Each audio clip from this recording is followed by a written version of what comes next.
I've been creative as an artist since I was a small child. I tend to call myself a storyteller because I've been writing stories and books since I was, a very young child. But in terms of my company, Tall Tales, and the day-to-day creating of my collectible figurines, that's really been going now for about 5-6 years. I'm McFarlane-Watts. I'm creative director of Tall Tales, and I'm an all-round storyteller.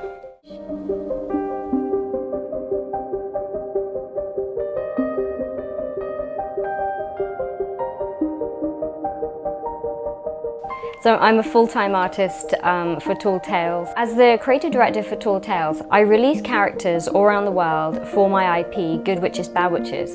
So what I tend to be doing is I'll be designing my new character, which means I sketch it out and then I sculpt the character, get it cast, do a paint prototype, and then either I'm releasing all the batches of this character, so I hand paint them myself, or I've started now farming out the work more to other painters, so I'm overseeing the quality, and then I'll do dispatch, and these characters are sold, I think in 45 countries at the moment around the world. So that's my day-to-day job. So Good Witches, Bad Witches is my IP that I've been working on for 6 years, and it's about all these witches who were kicked out of our world and now live on the sort of the sidelines.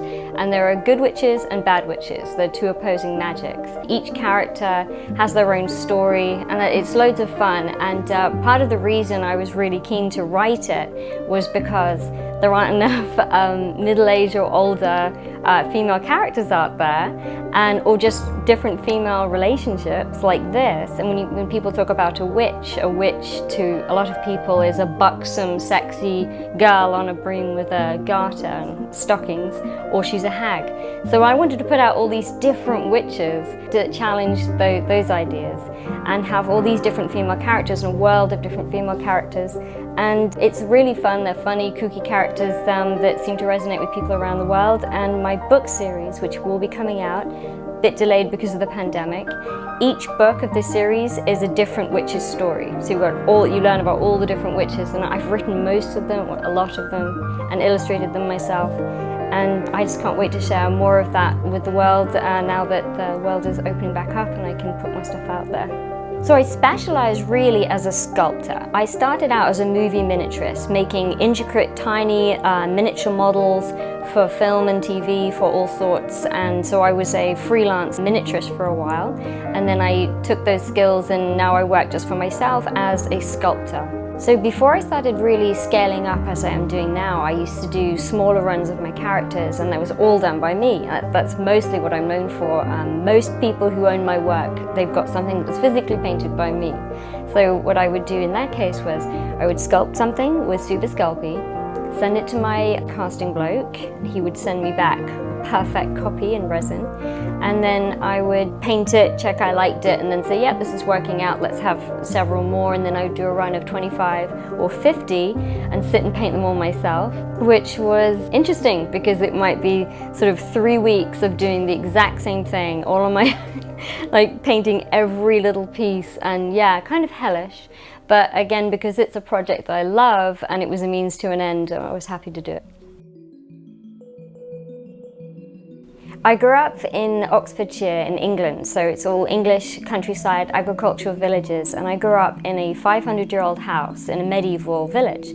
So all the houses have thatch roofs and look like what an American would probably perceive as a fairy tale village. So that was where I came from, and I had this massive passion for history and for fairy tales, folklore, Hans Christian Andersen, Brothers Grimm, all of those sorts of things.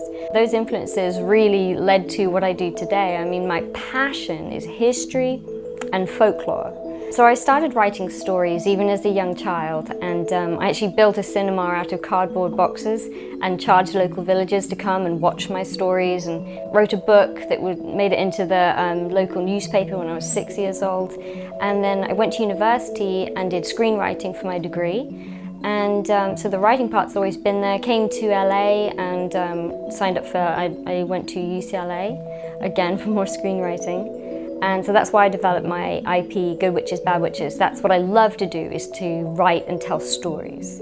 As for the artistic side, the visual creative part, when I was really little, my sister told me that there were fairies living in the trees behind my house. So when I was really young, I sculpted and made small things for the fairies out of clay and put them out for the fairies to find in the branches of trees. So it started off like that. Me being artistic, creative, even as a young child. I always write my characters before I even physically make them, because I've written all my books about these witches. And I start by sketching them out and doing various drawings till I nail the design. Then I get out my wire and form the wire structure, the skeleton for a character, and start packing on super sculpty clay. That's what I love to work with. So I'll build out my character with clay. I usually work in 1-inch scale, which also known as 1/12, which means 1 inch represents a foot. So a lot of my characters are 5 foot tall, like me. Then a character, after it's been sculpted, I get it cast by somebody else in resin, and then I'll paint that one as my paint prototype, and then work from there towards mass production. So now that I'm scaling up my business, because the demand is there, and so many people want to buy my characters, and I can't keep up with the demand, which is a great place to be in. So what I'm doing now is I've worked with China to get one character mass manufactured, which was a fantastic experience. There's a factory in China. I sent my pieces, a paint prototype.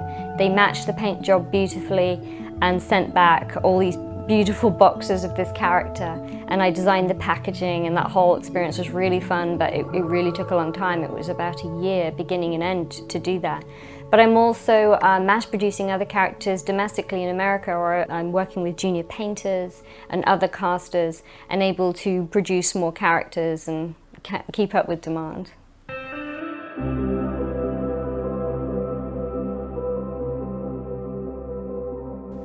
The biggest challenge for me, the only real problem in my business for me, is time, not having enough time. There's so much I want to do and I don't have enough time. So I've got books that I still need to finish off. There's more characters I want to put out. I want to expand bigger, do more, put out more. So my only real problem is not having quite enough time to do it, but I'm getting around that by hiring more people.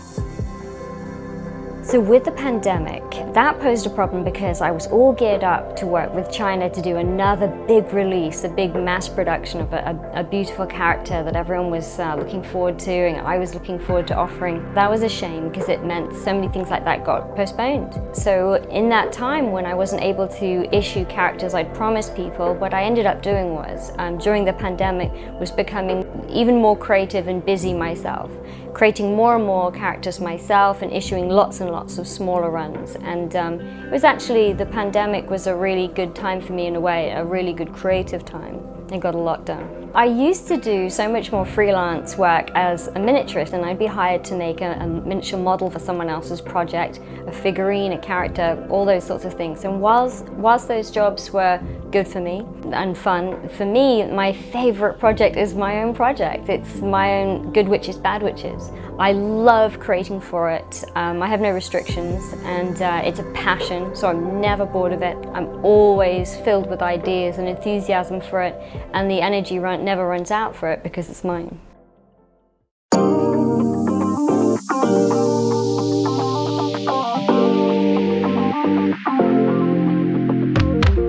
As somebody who puts value in things, in physical things, I have a massive collection of stuff, be it books, antiques. I have a whole world of these things, which right now is sitting in a storage unit in London. And since I've been in LA, I've become sort of a minimalist because I knew that I was never going to fully make roots in this country necessarily. So I've kept all my collections abroad in storage in London. I love 80s films. I love films that use practical effects. I've always been crazy for practical effects and puppets and stop motion. I watched the Thriller music video so many times and rewound it till the VHS tape was no longer workable. So I love practical effects, American Wolf in London, all kinds of influences. I mean, cheesy films people wouldn't necessarily love today. If it's got puppets in it and practical effects and miniature models, it influenced me, it excited me, it made me want to work in the film industry. And although I come from a background of lawyers and accountants and serious people in my family, I'm the odd one out who, head in the clouds, writer, storyteller, visual person who wanted to go off to LA and work in the film industry and be artistic. I am sometimes asked if I consider what I do, if I consider my work to be toys. But I say that they're not, because they're not really suitable for children. The people who buy them are adults. I sell my work now all over the world, as I mentioned, and I've got some wonderful fans who will buy pretty much everything I put out, because everything of mine is collectible. Like, they're all part of the same world, they're part of the same IP, it's the same collection. So I put out my numbered pieces and my signed pieces, and they're on the shelves of collectors around the world, and sometimes they send me pictures of their displays, and they're alongside Tim Burton figurines and those sorts of things. So I think the people that my work appeals to are people who love stories and Disney and stop motion, those types of people, my type of people. So my company name is Tall Tales Productions, because that's what I call my workshop where all the magic happens, is Tall Tales. So you can find my work on my Tall Tales website, which is www.tall-tales.com, and there's an online shop there where you can buy a lot of my work or message me if it's out of stock. And I have Tall Tales Productions Instagram, Tall Tales Productions Facebook, and Tall Tales Productions YouTube channel. So I'm really excited for the future and for where this is going, the trajectory for Good Witches, Bad Witches, because now that I'm expanding and my collectible figurines are getting into more homes quicker, I'm able to focus more on my book series, which is great, because that's what I truly love to do the most, is to write. So I'm looking forward to seeing my Good Witches, Bad Witches books getting produced and out there. It's a whole book series. And someday Good Witches, Bad Witches being made into a feature film.